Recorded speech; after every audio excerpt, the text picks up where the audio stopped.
Muy buenas tardes, señoras y señores. Buenos días, buenas noches. Es un gusto estar aquí con ustedes.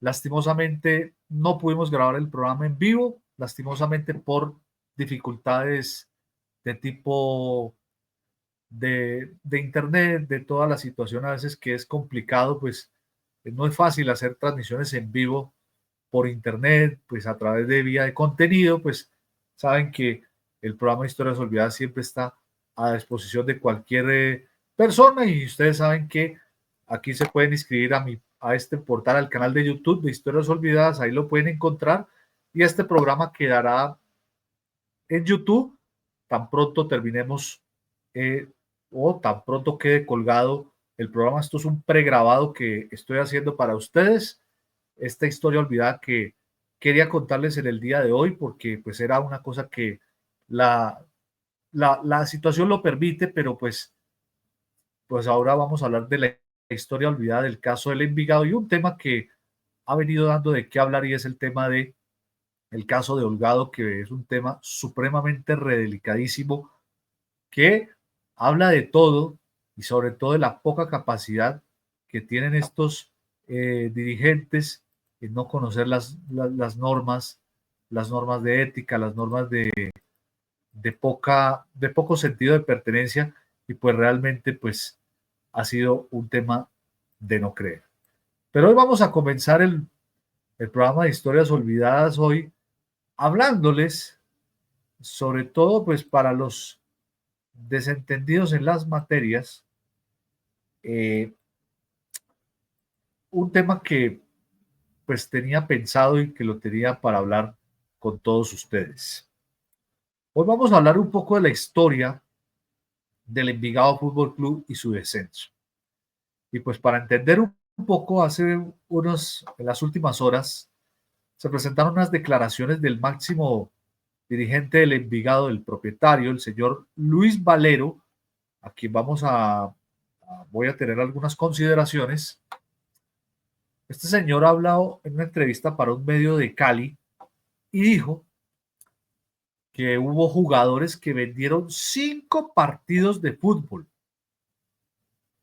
Y dice que había un tema de apuestas, por ejemplo, por un penal, por un resultado, y que había un conocimiento ante la fiscalía para que este caso fuera llevado a las autoridades competentes. Esto ha sido un tema supremamente complicado, un tema que ha, que ha dejado muchas evidencias de cómo el fútbol colombiano pues ha estado enormemente fracturado eh, desde cualquier punto de vista y pues desafortunadamente el fútbol profesional colombiano no se escapa de todo lo mal que se hacen en las contrataciones, en los manejos administrativos y que desafortunadamente pues tienen mucho que desear este tema. Pero no me voy a quedar ahí. Vamos a abrir un poco la historia del nacimiento del Envigado. El nacimiento del Envigado es una historia y gracias a las investigaciones de libros y vamos a hacer un poco de memorias viejas, por eso este programa hoy pregrabado, que después lo consultarán después, se llama La historia olvidada del descenso del Envigado FC. ¿Por qué? Porque esta es una historia que ha dado mucho de qué hablar y pues para un desentendido pues yo, por ejemplo, yo sí soy un pendejo que no conocía todas estas historias olvidadas de cómo el fútbol se venía carcomiendo la institucionalidad del deporte colombiano, sobre todo en materia de ética y de transparencia en el balompié. Y entonces uno dirá, pero pues, ¿qué malo puede tener algo así? Pero es que el fútbol colombiano siempre ha tenido estos problemas. Pero este equipo de Envigado nació en los años 90, más o menos como en el 89 tal vez, y estuvo formado por un sujeto y era un equipo proveniente de la región del segundo piso de la ciudad de Medellín, porque en Antioquia, pues muchos de sus hinchas han sido de Nacional, otros del Medellín, y pues yo me ponía a hacer memoria y alguna vez el fútbol colombiano venía teniendo una serie de personajes oscuros. Y pues mi papá, me acuerdo tanto que alguna vez viendo, me contaba un poco sobre historias de fútbol y mafias. Al principio yo no sabía qué era mafia, qué era fútbol. Entonces, ahí ahí no comprendía la historia. Entonces, y uno para llegar a esos contextos, el fútbol profesional de Colombia venía pasando una situación de complejidades tremendas. Habían ya clubes señalados con el narcotráfico, el, el mismo, el Millonarios de Gacha, por ejemplo, el Santa Fe de este señor Arizabaleta con el grupo Inverca.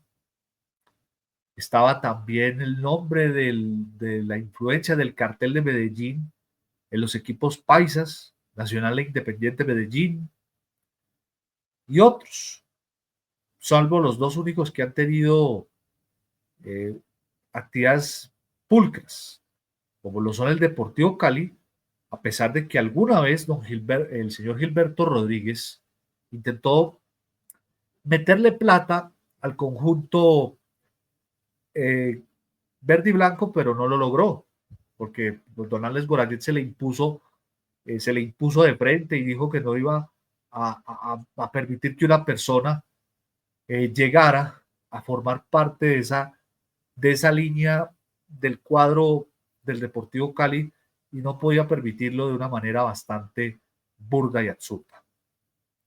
Entonces esa es la historia, pues, digámoslo así. A pesar de todo, pues las declaraciones del,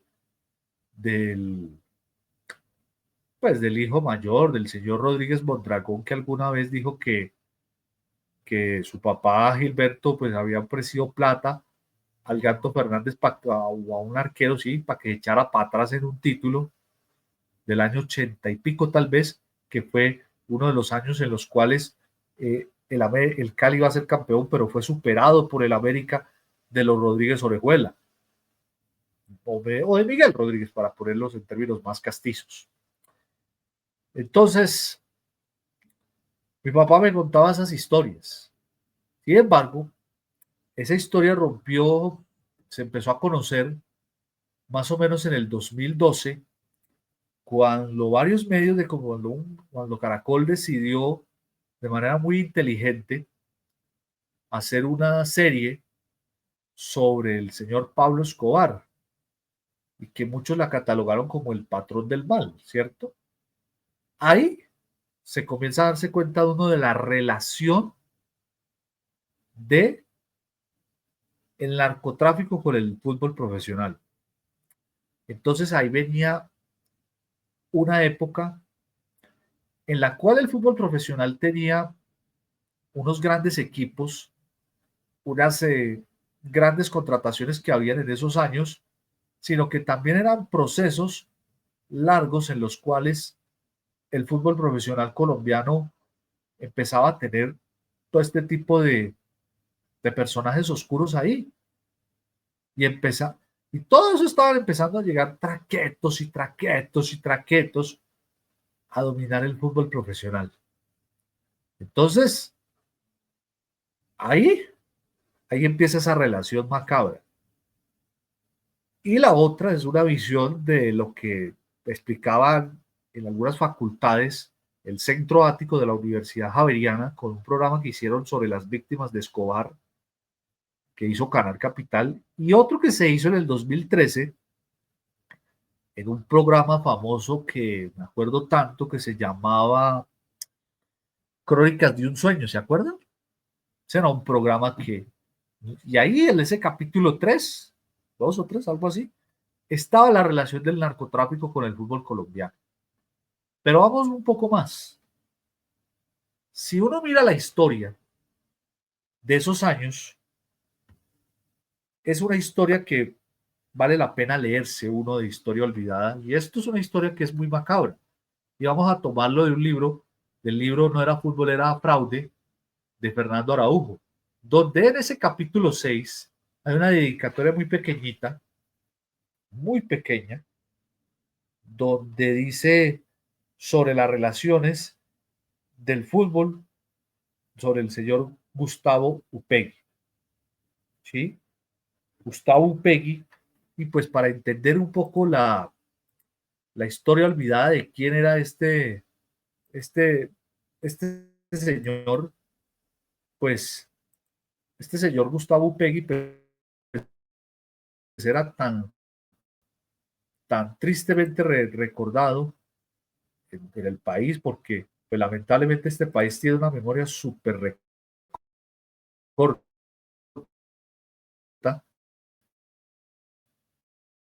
y a veces esas historias tan mal por ese tipo de episodios, ¿no? Y entonces pues eh, realmente es un poco cruel decirlo, pero, pero el fútbol colombiano siempre ha caído en este tipo de personajes absolutamente oscuros y nefastos para el país.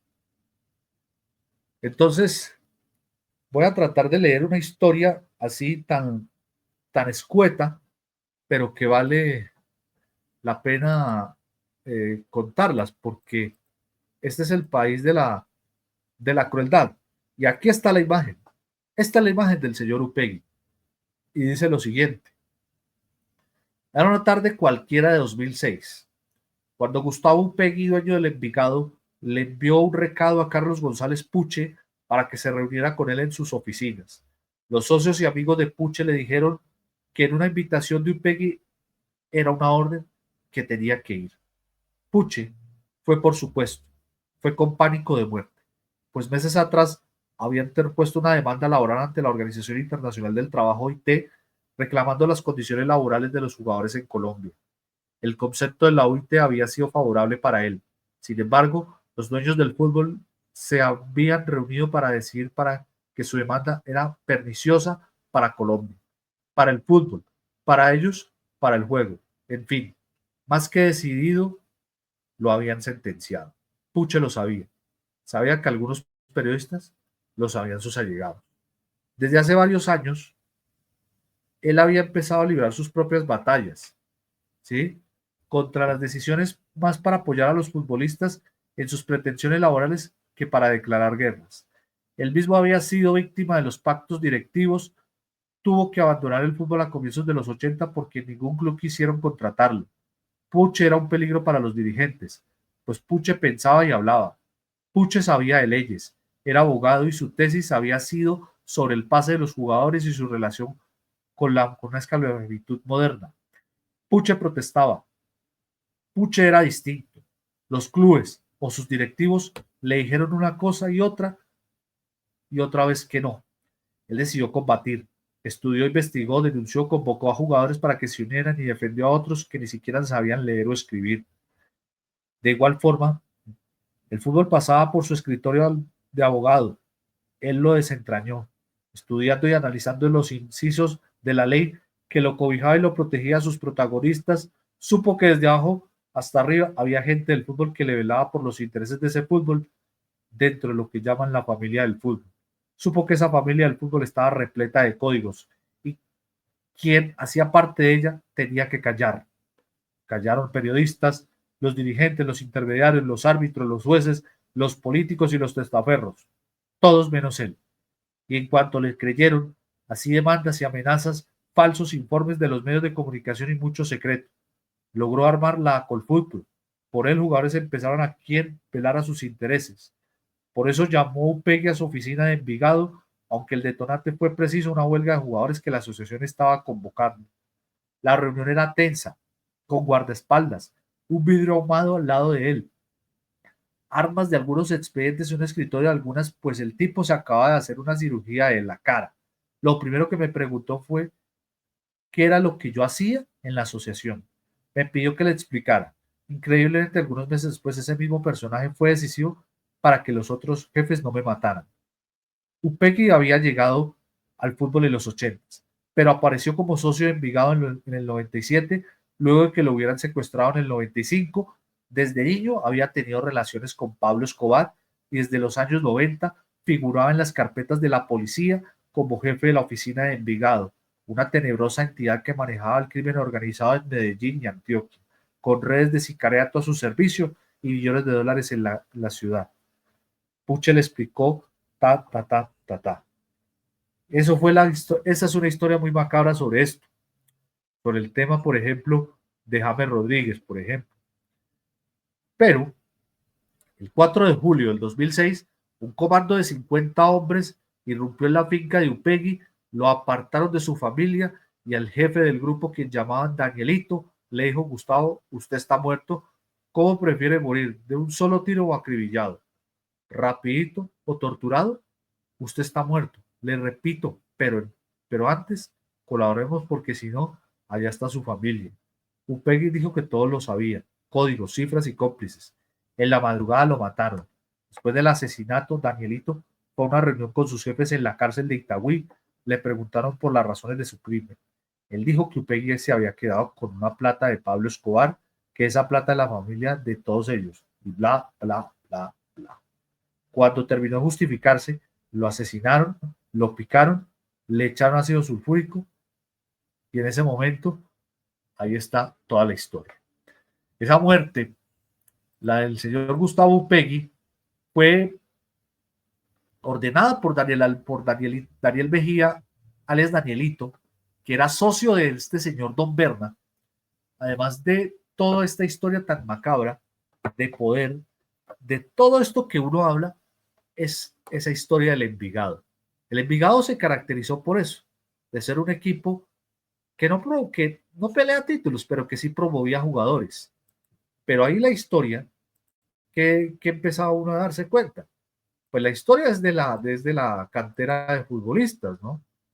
Por eso, esa cantera de jugadores, pues para hacer memoria y que vale la pena recordar cómo era este equipo, pues para entender un poquito la historia. Este era el Envigado del año 92, después de haber ascendido en ese año 91, estaban el barranquillero Tom Castel, luego estaba Wilman Conde, que ya se había retirado del equipo, Hugo Tuberquia, Ricardo El Chicho Pérez, ¿sí? Que después se volvió jugador del Medellín y que después jugó en el Boyacá, fue técnico del Chicó, John Jairo Mejía, de volante, el Panzer Carvajal, ¿sí? O sea, era una nómina bastante interesante. José de Arco, lateral derecho. La Flecha Gómez, después jugador del Medellín. Juan Jairo Galeano, el ex nacional. El Sachi Escobar, ¿sí? Rubén Darío Hernández, ese es otro puntero también, de raya. Y estaba Tito Gamero. Tito Gamero en ese momento. Ese era, ese era el Envigado de ese año 92. Ese año 92, ese era el momento de esos momentos de, de la historia famosa de ese equipo, del Envigado Fútbol Club.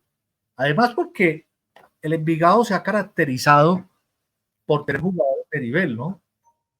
Jugadores, por ejemplo, como James Rodríguez han pasado por ahí, James, Juan Fernando Quintero, ha estado el mismo Giovanni Moreno, Cristian El Chicho Arango, Dorlan Pavón, Neider Morantes, ha estado también jugadores de tal envergadura que muchos pueden decir que era la historia muy buena de ese equipo. Además, un equipo con unos jugadores absolutamente internacionales y de esta época, ¿no? Y de estos tiempos, por ejemplo, está ese Yasser Asprilla, está, por ejemplo, el nombre de John Jader Durán, ¿sí? Entonces, ahí viene toda la historia del Envigado. Entonces, para entender un poco la historia. ¿Y por qué muchos me preguntan sobre esto? Pues miren, pues la historia no es muy tristemente famosa, porque es que a todos se nos olvidan las historias dolorosas y aquí también se nos olvida, por ejemplo, aquellos partidos eh, de aquellos jugadores que también terminaron mal, ¿no? Terminaron muy mal en esa época, ¿se acuerdan? Por ejemplo, uno de ellos, ¿se acuerdan? Del señor Felipe Pérez, ¿sí? Felipe Pérez era tal vez, era uno de esos jugadores rendidores en el Nacional de esa época, ¿no? Era, era uno de esos volantes de contención, de enganche, y pues para muchos y para muchos desprevenidos como yo, pues recordamos ese tipo de historias, pero más allá de toda esta historia, la historia con Pipe Pérez pues tiene un tema bastante delicado. Pero antes de contarles bien la historia olvidada de este futbolista, Felipe Pérez, él hizo parte de esa nómina del título de la Copa Libertadores del año 89, ¿sí? Y estuvo en algunas convocatorias de una selección sub-20, en la época de Luis Alfonso Marroquín. Entonces, pues para entender el contexto, este fue el jugador que aparece de último aquí, fue donde cobró el penal, el sexto penal en el partido de la final frente al Olimpia y lo votó, y lo votó de una manera increíble, ¿no?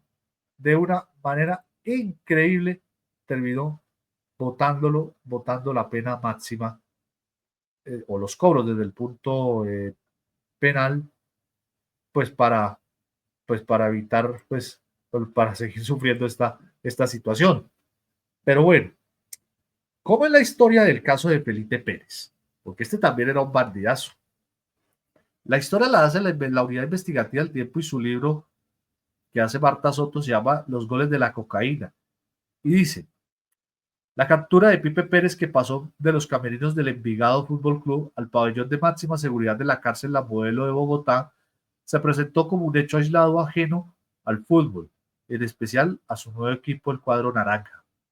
Nadie recordaba que 9 meses atrás su esposa, Clara Hernández Arroyave, más conocida como La Mona, había sido detenida cuando transportaba en un taxi proveedores de estopines eléctricos y uniformes del ejército. Pero la evidencia contra Pipe fue contundente que le permitió confirmar a los investigadores a lo que medio Antioquia ya sabía. El Envigado, la modesta escuadra de segunda división que en menos de un año saltó a la primera, estaba en manos de la mafia, encarnada en Gustavo Adolfo Pegui López, amigo y socio de Pablo Escobar, que a la vez era respetable empresario de fútbol. Entonces, ¿por qué Gustavo Pegui? Pues muchos se pueden dar cuenta que Gustavo Pegui era muy famoso en esos años 90, cuando a Pablo Escobar se entrega a la justicia en el año 91 para, cuando cae la extradición, para entregarse a la catedral, ¿sí? A la cárcel de la catedral se fue a entregar este señor y pues realmente es tan cruel decirlo, pero, pero este señor, pero Upegui pues era el recuerdo del poder. Y además porque Escobar era de allá, además tenía toda la relación con toda esa mafia. Y cuando Pablo Escobar se fuga a la catedral en el 92 y luego cae en una operación conjunta con la Policía Nacional en el año 93, se descubre que todos estos traquetos, todos estos bandidos, tenían vinculaciones con el narcotráfico. O sea, todos esos tipos estaban ahí, todos esos traquetos estaban ahí en el fútbol colombiano, no solo los Rodríguez en el América y otros más, sino que el tema de Millonarios estaba metido en un problema que no sabía qué pasó con la plata de Gacha, ya había pasado el asesinato del señor Gómez Melgarejo, entonces ahí viene toda la paradoja, ahí estaba toda la paradoja de todo lo que había ocurrido en ese momento. Entonces, ¿cómo se puede comprender? Primero, después de muerto Pablo Escobar, Gustavo Upegui queda en manos del Envigado. Queda en manos del Envigado. Y lo dice el mismo Alejandro Pino en su programa Historias Secretas cuando él fue a un partido del Atanasio Girardot en el año 2003, cuando Medellín fue semifinalista de esa Copa Libertadores, bastante histórica, para decirlo menos. Se encontró con ese tipo Upegui en el estadio y estaban atestadas de hombres armados. Hombres armados con una capacidad de poder gigantesca. Nadie sabía quién era ese man. Todo el mundo sabía que ese tipo era un man muy poderoso. Además, ¿qué dicen estas historias? Las historias cuentan, por ejemplo, la maldad que tenía el señor Upegui a todo esto. Pero bien, el análisis que uno se hace, por ejemplo, la crueldad, la criminalidad, lo que estos personajes tenían en ese poder.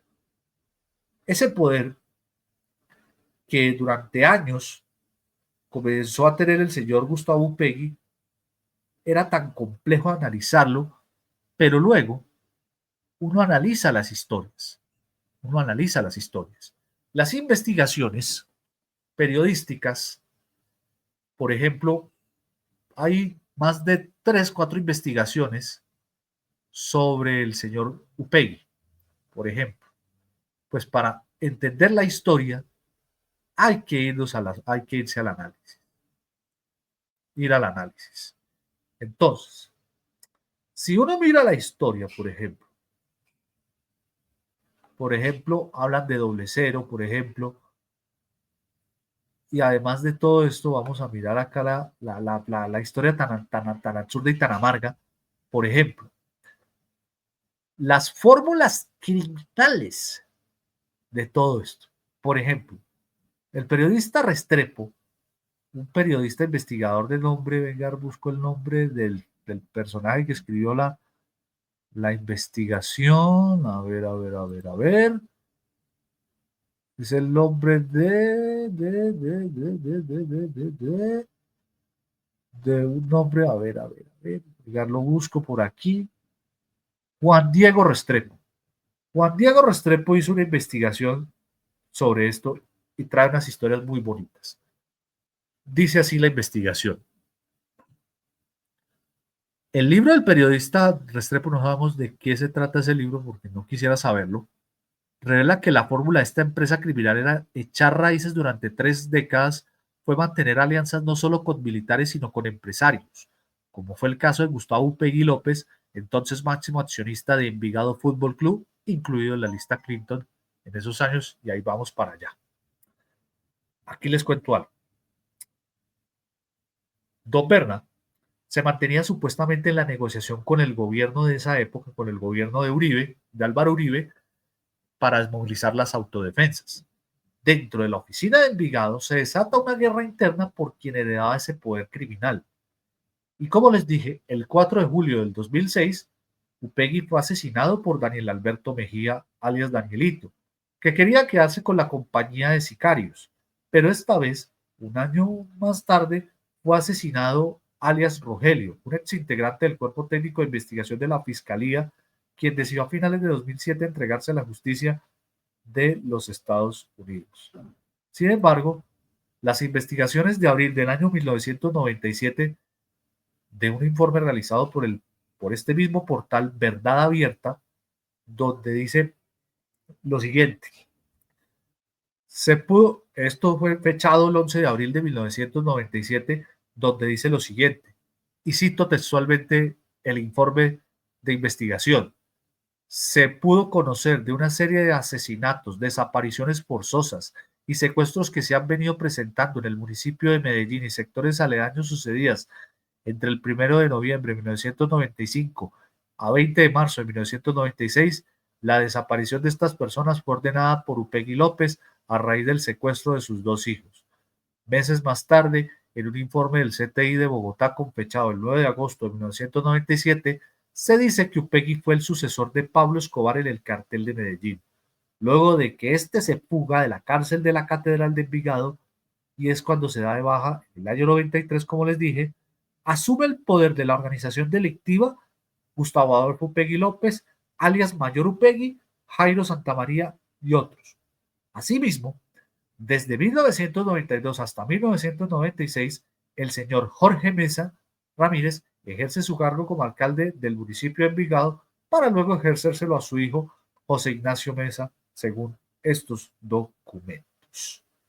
Entonces, ahí, ¿recuerdan ustedes lo del señor José Ignacio Mesa?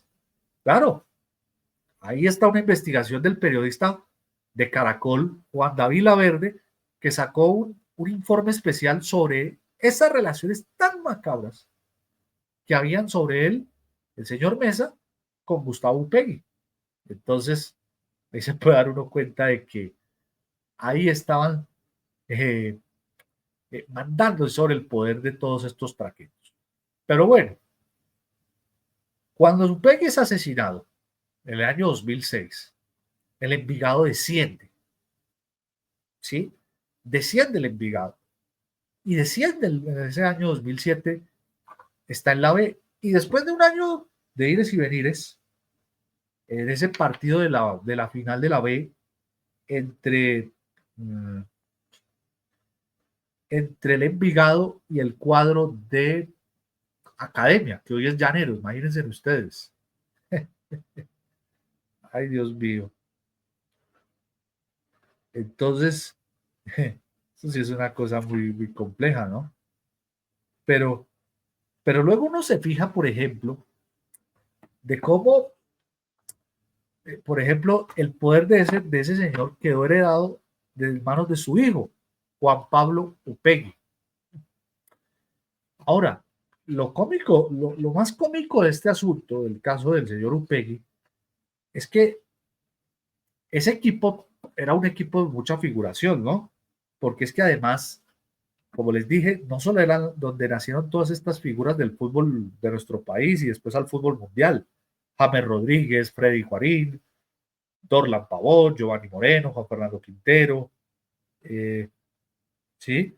Eso eran una banda bastante tenaz, pero bueno, esto era, miren, esto también en la investigación de Marta Soto me parece muy interesante, por ejemplo, cuando sus hijos Andrés Felipe y Juan Pablo Pegui Gallego, ambos accionistas, fueron secuestrados por escuadrones armados, ¿sí? Señalan a personajes de los paramilitares, ¿sí? Todo eso fue bastante cruel. Pero miren la historia. El rastro del narcotráfico en su historial era complejo. Además, el Envigado tuvo tantos problemas, por ejemplo, de todo tipo y de todo calibre. Recuerdan ustedes que para esos años tuvo muchos problemas el Envigado para poder hacer negocios, pues claro, está en la lista Clinton. Además, porque el señor Juan Pablo Upegui estuvo vinculado a eso. Y cuando usted está vinculado a una lista Clinton, usted no puede hacer negocios con nadie hasta que te limpies a las buenas o a las malas de la sombra de narcotráfico. Porque es que eso fue lo que pasó. Eso fue lo que pasó. Además de eso, en estos informes periodísticos de la época, eh, además de todo esto, eran unas sociedades totalmente terroríficas. Entonces, eh, pues, pues recuerdan, muchos recordamos, por ejemplo, épocas en las cuales algunos, algunos de estos señores, pues, por ejemplo, tenían pues algunas de estas historias más macabras, por ejemplo, eh, fueron los años 2014, por ejemplo, cuando en noviembre termina siendo vinculado el Envigado a la lista Clinton. La lista Clinton, pues, por ejemplo, para entender la historia, pues, pues era una vinculación de todo el organigrama que tenía el Envigado al ser vinculado con ese grupo de mafiosos, ¿sí? Esto fue en noviembre del 2014, ¿sí? Ubican al señor Upegui y a su señora madre, la señora Margarita Gallego Rego, accionista y representante legal suplente, ambos etiquetados como facilitadores de lavados de activos y demás, ¿no? Ay, Dios mío. Esos eran los tiempos aquellos, ¿no? La temida lista Clinton era lo peor que les podía pasarles a ellos. Eso era lo que ellos tuvieron que pasar momentos, porque es que no podías hacer ninguna transferencia, no la podías hacer, te tenías que limpiar de todo esto, de la sombra del narcotráfico. ¿Y recuerdan usted lo que vivió la América? Duró casi 5 años en la B, tuvo que limpiarse de las buenas o a las malas de la sombra del narcotráfico, tuvo que limpiárselas porque no tenía de dónde, no tenía de dónde. Además, lo más extraño de todo esto es que Envigado tuvo una campaña bastante buena en el 2014, se metió a los cuartos de final y quedó eliminado en manos del Nacional. Y un año después, Envigado hace otra campaña bastante interesante y queda eliminado en la fase de cuartos de final. Entonces, fíjense en esa dualidad de todo eso, porque es un equipo que transfería jugadores y ahí se veía la plata. ¿Sí? Entonces, ahí se veía todo el dinero de toda índole, ¿no? Entonces, pues para la OFAC, pues se tuvieron que revisar todo ese tipo de transacciones, ¿sí? Ahora, ¿quién llega a parecer la persona que podía salvar al Envigado Fútbol Club? Cuando uno habla aquí el Envigado, aparecen los gatos para ahuyentarlo a uno, ¿no? Entonces, vamos a explicar la historia. El caso es la historia famosa del señor Luis Valero. Luis Valero, pues pues es un abogado de narcotraficantes, muy parecido a lo que es Eduardo Méndez en Santa Fe, ¿cierto? Y sabe muchas jugadas estrambóticas, porque sabe cómo entregar narcotraficantes, cómo entregar todo ese tipo de eso. Además, en estas investigaciones de Marta Soto, que me parecen muy buenas, habían entregado muchísimo billete para poder salir de ese enredo que tenía el cuadro envigadeño. Por ejemplo, tuvieron que pagarle una millonada de dinero, una plata para poder salir de ahí. Además de eso, además de eso, la investigación del tema del Envigado Fútbol Club venía pasándole y pues aquí aparecen, por ejemplo, los nombres de, déjenme ver acá, de redes de personajes muy cuestionados, ¿sí? Entonces, entonces ahí vienen todas las historias de todo lo que ha venido pasando. Además de todo esto, mire, el Envigado tuvo que pasar por malos momentos. Por ejemplo, estos directivos tuvieron que lidiar con varias cosas. Por ejemplo, pagar un montón de deudas, ¿sí? Informarle a la Oficina de Control de Bienes Extranjeros de los Estados Unidos. Miren, los limpiamos las cuentas. Ahí levantaron todas las sanciones. Esto fue en mayo del 2018, ¿sí?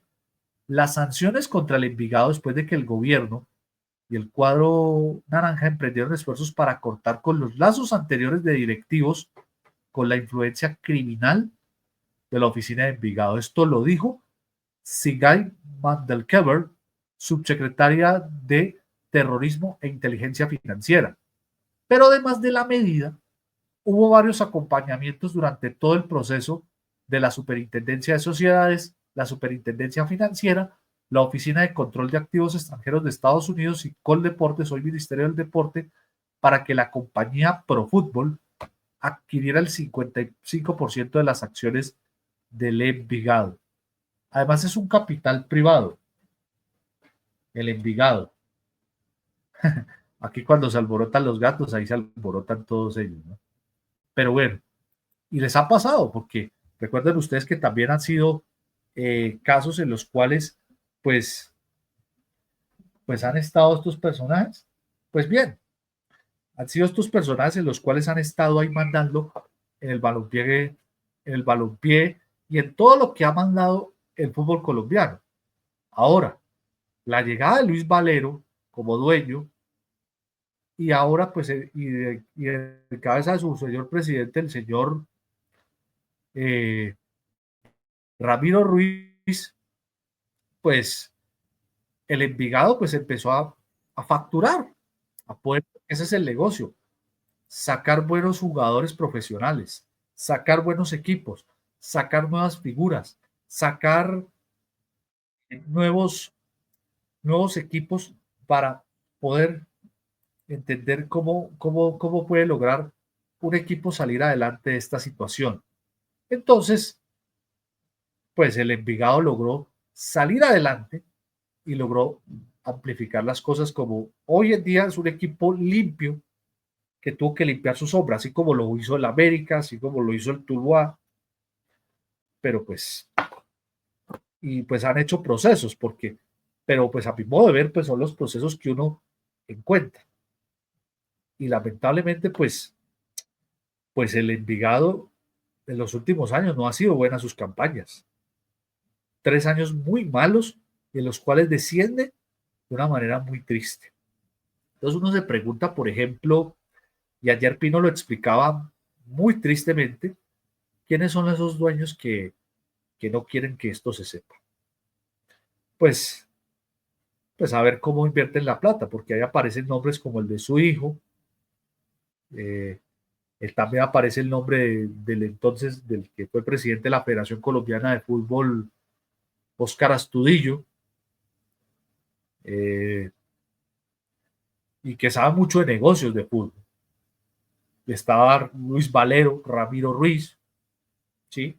Entonces, ahí podría entender uno que quieren es hacer buen negocio para traer buenas canteras de futbolistas. Entonces, pues, para muchos de estos jugadores, el tema del Envigado era una apuesta al futuro, u otros, o hacer que plata, o porque puede ser que puede estar el equipo saneado, pues eso es lo que pasa, pero cuando no se hace buenos procesos, eso es lo que pasa. Por ejemplo, si ustedes se fijan, por ejemplo, el proceso de Fortaleza, que lo agarraron Carlos Vives y Rigoberto Urán, ve que a ustedes no les guste Carlos Vives, sí, muchas cosas y todo lo que quieran, pero que al menos pueda haber un proceso en Bogotá y en Santa Marta, que según lo que me cuentan las investigaciones, porque no puedes hacer un proceso en Santa Marta porque David Larmenta te puede pegar un puño o un tiro te pueden pegar en la cabeza. Entonces, pues realmente esa es la importancia de todos esos procesos, pero a la larga, ¿de qué sirve que clubes como Envigado pues sigan manteniendo una cantera, pero pues que no llegue a producir resultados de eso? Y ojo que la B es un tema de reestructurarse. Ya le pasó al América, casi le pasa al Deportivo Cali la situación, pero bueno, pues eso es un tema que va a tener que investigar.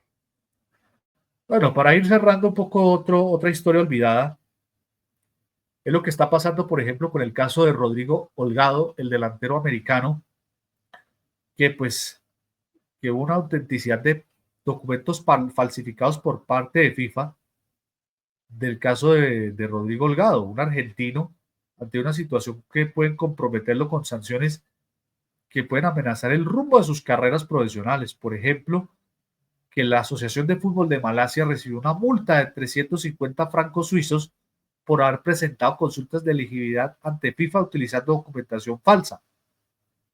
Por ejemplo, el caso de Holgado es muy delicado. Entre los equipos nacionales, Malasia que podían estar hechos a la luz tras tras el juego disputado en junio del 2025 entre los equipos nacionales de Malasia y Vietnam, correspondientes a la tercera ronda clasificatoria de la Copa Asiática de Arabia Saudí, tras el juego de Malasia 4-0, y entonces, pues claro, se ha vuelto todo un tema delicado. Por ejemplo, el caso de Holgado, donde aportaron papeles del abuelo Omar Elí, nacido en Georgetown, Malasia, ¿sí? Entonces ahí están todos, desafortunadamente, los informes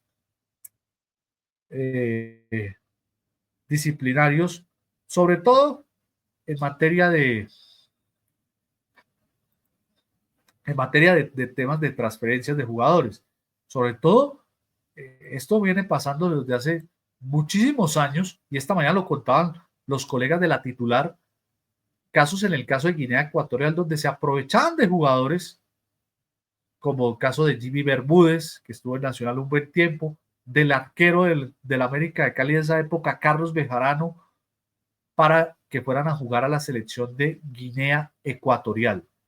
Entonces esto viene de una historia que no solo es cíclica, pero que sí deja muy malas sensaciones de los temas de transferencias y de malas decisiones que se toman en sus directivas. Bueno, señores, a todos ustedes muchas gracias. No olviden publicar, no olviden suscribirse a mi canal de YouTube, pueden recibir notificaciones, esto quedará grabado este programa. Los invito a que sigan en vivo nuestros programas.